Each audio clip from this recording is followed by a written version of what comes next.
Halo teman-teman, kembali lagi di YTH Channel. Kali ini kita ditemani dengan salah satu teman lama, di mana teman ini adalah memang teman dapat dari perjalanan mendaki dulu ya teman-teman. Beliau ini merupakan salah satu aktivis pemuda juga, yang salah satunya terkenal di Jepara. Dulu waktu masih dan sekarang beliau ini adalah salah satu aktivis. Bisa dibantu Bang, bisa untuk memperkenalkan diri, silahkan. Halo, selamat sore, nama saya Bambang Irawan, biasa dipanggil Wawan. Aktivitas sehari saya kerja di proyek pembangkit listrik tenaga uap yang berada di salah satu daerah di Jepara. Ya, untuk keseharian saya sehari ya seperti umumnya orang biasa, kerja, ngurusin rumah, bantu memang anak, ya gitu-gitu biasa ya. Kalau untuk dulu, kalau seperti waktu muda dulu sering naik gunung, sering sering aktif ke organisasi pemuda. Itu sekarang ya udah agak vakum lah, soalnya ya gimana, namanya juga udah berumah tangga, ada anak juga udah mau 2, jadi ya otomatis Fokus ya Bang, fokus ke rumah tangga. Nanti kalau anaknya mungkin udah agak dewasa, ya oke lah, kembali lagi ke hobi. Sekarang planning dulu. Oke Bang. Di sini kita mengambil salah satu show di salah satu lokasi tempat wisata yang kemungkinan teman-teman itu pernah kunjungi ke sini. Ya, memang suasananya memang ciri khas. Di samping ciri khas itu bisa memberikan aromaterapi, sehingga kita berdua ini bisa sharing dan komunikasi. Dan di sini saya mau nanya beberapa pertanyaan ini Bang, dari beberapa pengalaman Abang yang dari dulunya pernah mendaki, dari beberapa pengalaman Abang yang di daerah. Yang pertama di daerah sekitar Jateng aja. Kira-kira pernah mendaki di mana aja Bang? Kalau saya kan ya mendaki kan cuma buat iseng-iseng. Kalau dari daerah sini, sekitar Jepara, Kudus ya, Puncak Muria hampir semua ya. Ya. Pengalaman kalau di Puncak Muria sini pernah sekali itu diganggu makhluk gaib. Mungkin naik, saya ingat waktu itu saya naik 7 orang. Ya bersama Mas Januar juga 7 orang. Terus waktu mau naik, maaf, saya kencing sembarangan. Padahal itu ya saya sudah ibaratnya amit-amit ya. Tapi waktu perjalanan saya 7 orang itu saya paling belakang. Saya paling belakang. Dan ketika itu saya dengar suara cewek nangis. Mungkin teman-teman saya enggak dengar, tapi saya dengar. Itu saya udah takut itu. Takut. Namanya kalau saya itu Puncak Argo Jombangan. Itu serem itu. Sepi. Kalau dibanding puncak-puncak lainnya kayak Puncak Songo Rabioso atau lainnya lah, itu paling sepi ya daerah situ Argo Jombangan. Nah, waktu naik ya itu diganggu, saya denger itu. Nah, waktu udah lalu, waktu pulang anehnya kita ya melalui jalan setapak waktu naik. Nah, waktu pulang kita naik dari Kudus, gak taunya itu saya pati waktu turun.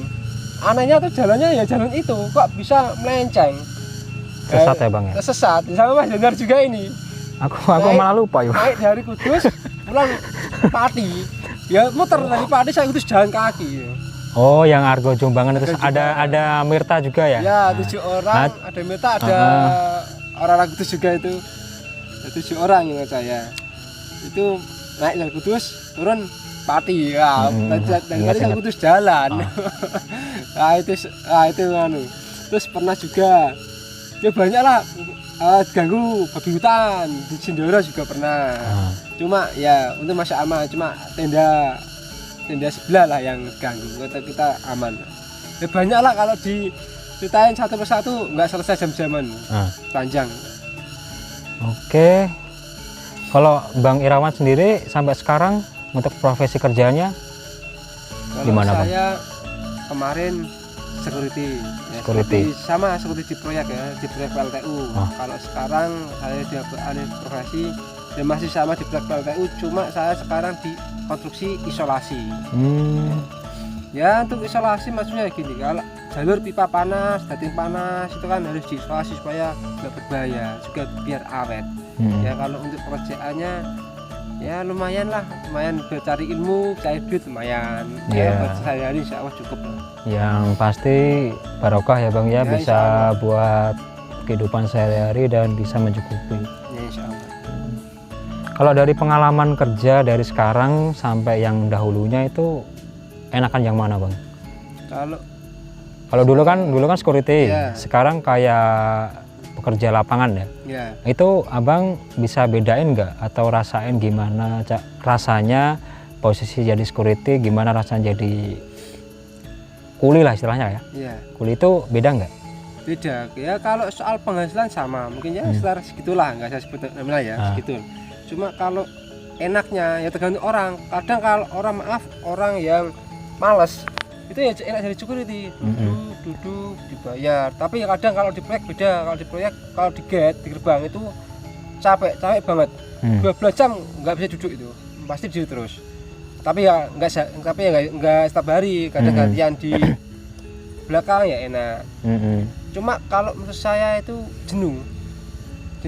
jenuhnya ya itulah paling main HP, udah patroli main HP. Kalau ya sekarang saya kalau soal waktu lebih cepat, jadi kerja pagi tahu-tahu siang, tahu-tahu sore, udah gitu aja, enak. Terus lebih sehat, saya yang merasa lebih sehat. Saya waktu jadi security berat badan 88, sekarang 70, 18 kilo lu turun. Wow, mantul. 18 kilo turun, soalnya jarang nyemil, makan ya siang, pagi siang sore udah. Makannya kenceng, sering tidur. Terus kalau kira-kira kalau jadi security sering tidur gak Bang? Kalau di pas yang tidur. Sering tidur, sering nyemil, jadi gemuk. Ya itu. Nah kalau ini ya sering tidur, cuma kan makannya teratur, jarang nyemil, gerak terus, badan lebih sehat. Ya. Badan lebih singset lah, kayak orang bilang ya kalorinya lebih terbakar. Terus yang paling penting kita bisa belajar. Dulu nggak bisa main pur, main gerinda, sekarang ya udah bisa. Nah, paling nggak belajar dibayar ya. Belajar gitu. Dibayar ya. Jadi kan kalau menurut Abang enak mana?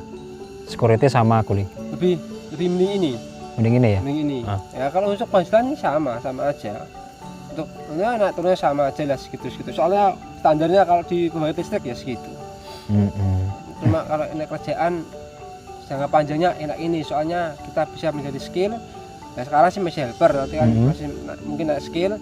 Nah kalau udah skill kan udah tinggi itu bayarannya. Ya, kalau security kan, kalau security itu di atas usia 35 mungkin udah jarang yang kepake. Ya kalau bisa naik manajer, kalau enggak ya udah nggak bisa kepake. Tapi kalau skill semakin lama, semakin kepake ilmunya. Beda, mending ini. Kalau saya sekarang milih yang ini. Kalau untuk jangka panjang Bang, kiranya kalau Abang kan kerja, itu ada kerja sampingan lagi nggak? Atau dari segi istri, kerja ngapain? Kalau saya sekarang belum ada, capek. Kerja pagi, pulang sore, kadang lembur sampai jam 10 malam, minggu jarang libur. Saya sebulan libur paling 1 kali 2 kali. Ya, kok gitu Bang? Iya, soalnya mingguan masuk. Tapi malah seneng saya, soalnya minggu kerja bentar, berarti banyak overtime kan. Nganu, istilahnya kalau banyak lemburnya gitu. Iya, kalau nggak kalau waktunya libur terus kerja itu maksudnya lembur. Iya, lembur kan jam itu. Tapi standarnya ada libur 1 minggu sekali kan? Iya, standar minggu masuk udah overtime. Lebih dari jam 4 sore masuknya udah overtime. Oh gitu. Ya, kalau jam pertama kali 1,5, jam kedua seterusnya sampai jam 7 kali 2, jam 7 ke atas udah kali 3, udah banyak. Kalau minggu masuk saya seneng kan. Kalau untuk saya pribadi sekarang nggak ada. Kalau istri jahit, sama kayak istri Bang Jan, jahit juga.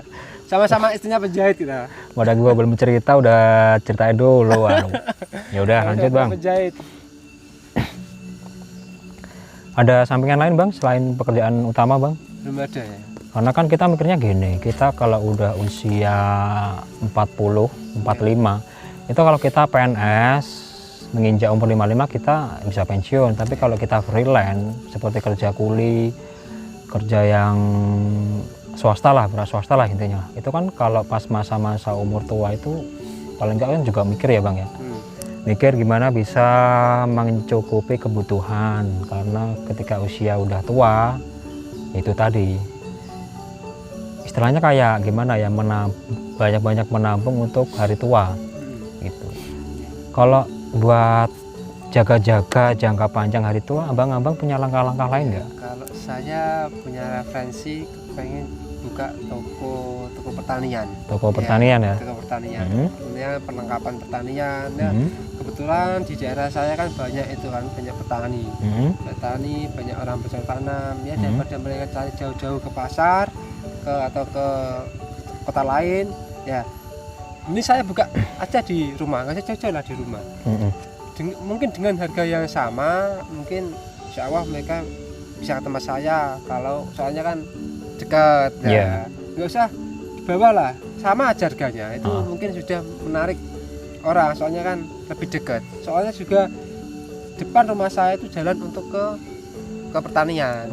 Gitu. Jadi kan sekalian mereka akses kan ya, akses utama ya. Utama. Jadi kan lebih mudah kan. Kira-kira ini kan abang cerita mau buka toko pertanian, kira-kira langkah pertama abang itu gimana? Kan otomatis kan ada modal. Nah modal itu didapat dari mana? Terus modal itu pertama itu acuannya kemana itu abang sudah punya gambaran nggak? Kalau untuk modal ya pasti nabung ya. Soal kalau dari hutang itu saya takut. Ya nanti untungnya dari jualan untuk bayar hutang. Nah, mending saya nabung ya, santai aja. Soalnya kan saya kan masih kerja, jadi santai lah. Nabung dikit, nanti bikin bangunannya. Gitu. Nabung, ngisi dalamnya, nabung gitu. apa-apa gitu. Nah, nggak apa-apa dikit-dikit, yang penting kalau bagi saya jangan hutang. Nanti kalau susah kalau hutang, ya kalau langsung rame, kalau enggak untung belum dapat per bulan bayar angsuran, wah repot nanti. Mending nabung aja dikit-dikit. Kalau itu saya loh ya, kalau yang lain ya monggo. Kalau itu saya gitu. Aku mau tanya bang, kan beberapa bulan kemarin kan ada tawaran kayak pendanaan UMKM. Nah itu pendanaan UMKM itu menurut abang gimana? Ya bagus untuk orang yang sudah punya referensi. Nggak ada gambaran mau ambil yang model UMKM, yang kur itu loh bang? Kan ada juga kan? Kur yang bunganya 0,4, ada yang 0,3. Enggak melirik ke situ? Enggak. Dulu pernah ambil, Pernah ambil ya? Pernah ambil, cuma sekarang udah nggak mau saya. Mungkin tak pikir-pikir enak, nabung aja udah jadi, ya udah untungnya dinikmati atau diputar lagi untuk membesarkan usaha tersebut. Enggak, untungnya buat bayar hutang ya. Itu kalau saya loh ya. Kalau saya ya memang kalau dari beberapa pertimbangan memang beda-beda ya. Tapi setelah disimpulkan itu memang dari itu kita jualan, kita harus bisa memikirkan barang dagangan kita itu harus dijual kemana. Ketika di lokal tidak mencukupi, kita harus bisa pandai-pandai menjual ke link lain. Kira-kira begitu ya bang ya? Untuk kalau ke lokal ya itu tadi, daerah saya kan dekat pertanian, jadi akses itu lokal. Itu kalau link lain ya sekarang maaf ada aplikasi Facebook, ada WhatsApp, ada Instagram. Sosmed ya bang ya. Ya pita-pitaan kita untuk memanfaatkan aplikasi tersebut. Nah, sekarang kan banyak kan. Beratnya jualan pisang goreng aja di online ya. Bawang aja di online. Bawang loh, ikan asin di online kan. Mantap, mantul. Oke, itu tadi perbincangan dari saya dengan Bang Irawan. Semoga bisa menjadi referensi teman-teman yang nantinya buat sharing. Jangan lupa like, komen, dan subscribe karena subscribe itu gratis. Oke Bang, terima kasih sudah berkunjung di YTH Channel.